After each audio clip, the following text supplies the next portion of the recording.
Hello my dear students, आज की class में हम करने वाले हैं फ्लेमिंगो बुक से पोएट्स एंड पैनकेक्स नामक जो लेसन है उसका एक इम्पोर्टेंट क्वेश्चन। पिछली दो क्लासेस में हम अलग अलग दो क्वेश्चन कर चुके हैं, वो आपको बारी बारी से देखनी। थर्ड क्वेश्चन है आज का, ये है give a brief description of the makeup department of the Gemini studios.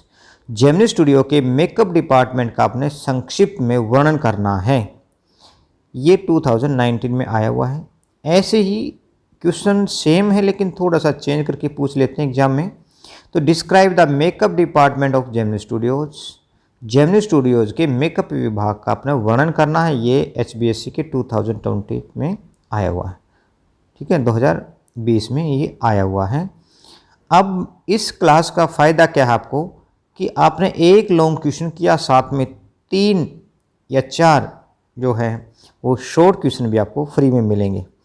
Free का मतलब है कि यदि आपने ये लॉन्ग क्वेश्चन कर लिया तो शॉर्ट क्वेश्चन करने की आवश्यकता नहीं है। मेकअप डिपार्टमेंट से जुड़े हुए जो भी इम्पोर्टेंट क्वेश्चन है वो मैंने इस क्लास में साथ ही साथ जोड़े हैं। तो पहले लॉन्ग क्वेश्चन कर लेते हैं, कैसे हमने करना मेकअप डिपार्टमेंट के बारे में।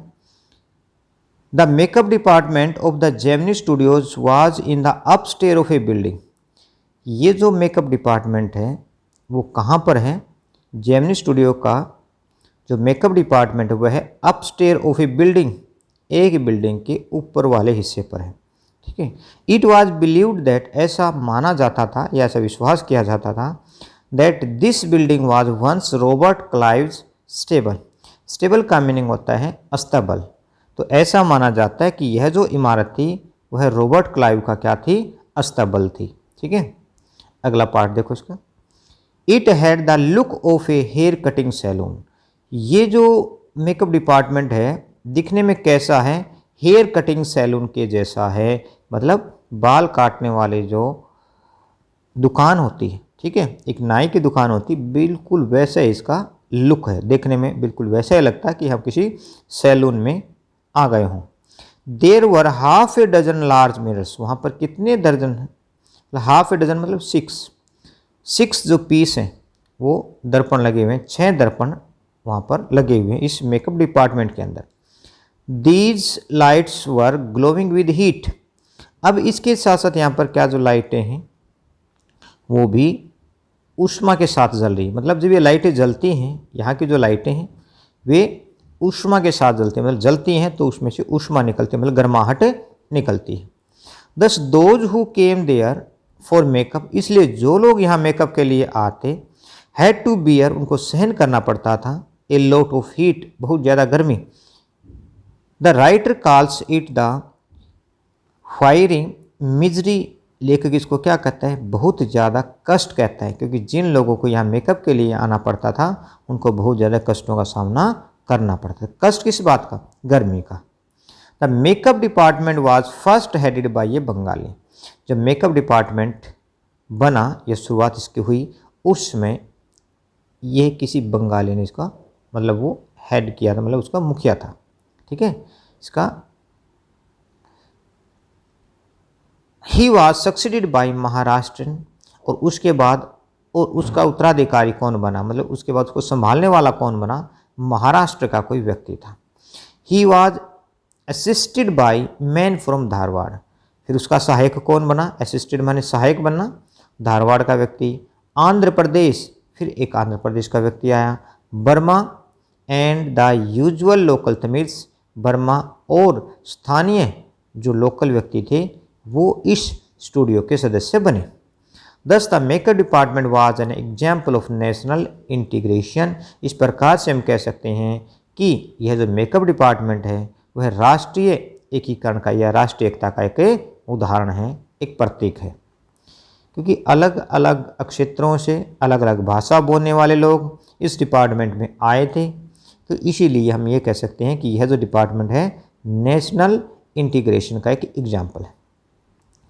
There was a strict hierarchy in the makeup department. देखिए इस मेकअप डिपार्टमेंट के अंदर क्या था? बड़ा ही सख्ती के साथ पदक्रम को चुना गया। पदक्रम का मतलब क्या आता है कि भाई सभी को उसके सीनियरिटी के हिसाब से काम दिया गया। कौन किसका मेकअप करेगा इस बात का बिल्कुल ध्यान रखा गया। The chief makeup man did the makeup of the hero and heroine. जो मेन हीरो और हीरोइन का मेकअप कौन करता था? Chief makeup man. मुख्य जो मेकअप मैन था वो मुख्य हीरो या हीरोइन का मेकअप करता था।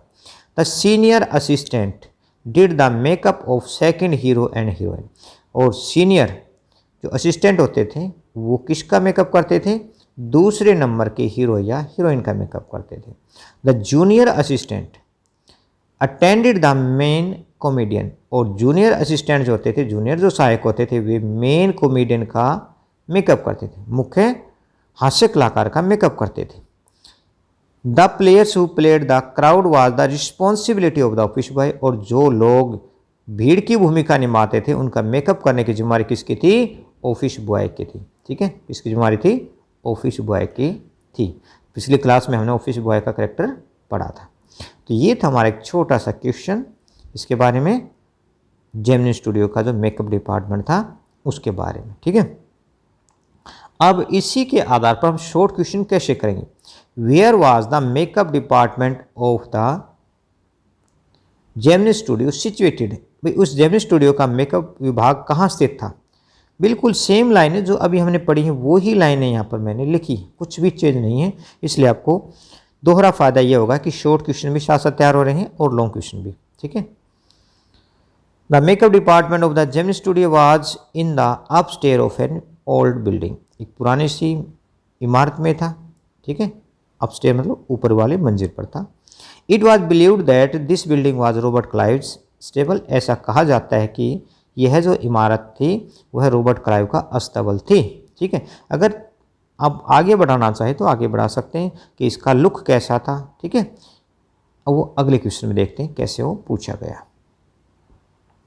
How did the makeup department look from inside. अंदर से दिखने में ये जो मेकअप डिपार्टमेंट कैसा लगता था? इनसाइड माने थे अंदर से। It had the look of a hair cutting salon. बाल काटने वाले जो दुकान होती वैसा लगता है। There were half a dozen large mirror. इसमें क्या है? आधा दर्जन बड़े बड़े शीशे लगे हुए, दर्पण लगे हुए हैं। There were lights on all angles. सभी एंगल पर क्या है? लाइटें लगी हैं। These lights were glowing with heat. और ये जो लाइटें हैं किससे चमकती हैं? मतलब जब चमकती हैं तो ये हीट देती हैं, एक गर्माहट देती हैं। ठीक है, अगला क्वेश्चन देखो। How was the makeup department an example of national integration. Makeup विभाग किस प्रकार से राष्ट्रीय एकता का एक उदाहरण था? The makeup department was first studied by Bengali. Makeup department का सबसे पहला जो प्रमुख व्यक्ति कौन था? एक बंगाली था। ही वाज सक्सेडेड बाय ए महाराष्ट्रन। फिर उसका अनुयायी कौन बना? उसका उत्तराधिकारी कौन बना? एक महाराष्ट्रन बना, एक महाराष्ट्र का व्यक्ति बना। He was assisted by a man from Dharwad. फिर धारवाड़ का कोई व्यक्ति ने उसकी सहायता की। Andhra Pradesh, Burma and the usual local Tamil. और इसी प्रकार से और कौन कौन व्यक्ति आए? देखो, सबसे पहले कौन आया? धारवाड़ का व्यक्ति, फिर आंध्र प्रदेश का, फिर बर्मा, और फिर कौन थे? यूजुअल लोकल तमिल्स, सामान्य स्थानीय तमिल के लोगों ने उनकी सहायता की। दस the makeup department was an example of national integration. इस प्रकार से यह जो मेकअप डिपार्टमेंट था अपने आप में राष्ट्रीय एकता का, राष्ट्रीय एकीकरण का एक उदाहरण था। राष्ट्रीय एकता का इसमें क्या था? उदाहरण मिलता है। How was hierarchy maintain in the makeup department. इस मेकअप डिपार्टमेंट के अंदर जो वरीयता क्रम का ध्यान कैसे रखा गया? वरीयता का मतलब भाई किसका स्थान कहाँ पर है। ठीक है, वो ध्यान कैसे रखा गया? There was a strict hierarchy in the makeup department. Makeup department में बड़ा ही सख्त पदानुक्रम का पालन किया गया। The chief makeup man did the makeup of hero and heroine. मुख्य जो मेकअप मैन है वह हीरो या हीरोइन का मेकअप करता था। The senior assistant did the makeup of second hero and heroine. और सीनियर असिस्टेंट दूसरे नंबर के जो हीरो या हीरोइन का मेकअप किया करता था। उसके बाद कौन था? The junior assistant. जो जूनियर असिस्टेंट थे वे मेकअप करते थे किसका? जूनियर मतलब कनिष्ठ। कनिष्ठ जो असिस्टेंट थे, जो सहायक थे, मुख्य जो कॉमेडियन था, कॉमेडियन माने हास्य कलाकार, उसका मेकअप किया करते थे। The players who played the crowd was the responsibility of the office boy. जो लोग भीड़ की भूमिका निभाते थे उनकी जिम्मेदारी किसकी थी? ऑफिस बॉय की थी। तो ये क्वेश्चन यहाँ से हमने इसी लॉन्ग क्वेश्चन से हमने लिए हैं। ठीक है, एक बार फिर नज़र मार लेते हैं। ये जो लाइन है ना, आप एक बात और कर लें, ये जो लाइन है there were lights on all angles, ये जो लाइन है आप यहाँ मतलब लॉन्ग क्वेश्चन में भी लिख देना there were lights on all angles. कहाँ लिखोगे? फर्स्ट हमारे जो यहाँ पर है, एक मिनट, यहाँ पर यहाँ लिख देना आप इसको। ठीक है, मैं लिख देता हूँ, यहाँ पर आपने ऐड कर देना है इस लाइन को। ठीक है, यहाँ पर आपने ऐड कर देना है। कौन सी line? There were lights on all angles. ठीक है, हर एंगल पर क्या आती है? स्पेलिंग का आप ध्यान रखना। देखो एक वर्ड है एंजल, ANGEL, एंजल का मीनिंग होता है देवता। ठीक है, और ANGLE, एंगल का मीनिंग होता है कोण। ठीक है, ये दोनों का अंतर आपने देखना है। ठीक है, स्पेलिंग मिस्टेक हो गई तो बड़ी भारी जो है वो गड़बड़ हो जाएगी। तो ये लाइन आप लिख दोगे। कहाँ पर लिखनी है? अभी मैं आपको एक बार और क्लियर कर देता हूँ कहाँ पर ये अपने लाइन को लिखना है। देखिए ज़रा, यहाँ पर मिरर के बाद। ठीक है, यहाँ जो है ना, यहाँ मिरर के बाद अपना अलग से लाइन लिखते हैं there were lights on all angles. ठीक है, these lights were glowing with heat, हो जाएगा। तो बिल्कुल छोटा सा क्वेश्चन है ये। आपने 4 पैराग्राफ जो हैं, 1 2 3 4 पैराग्राफ आपने कर लिए, 2 3 और 4।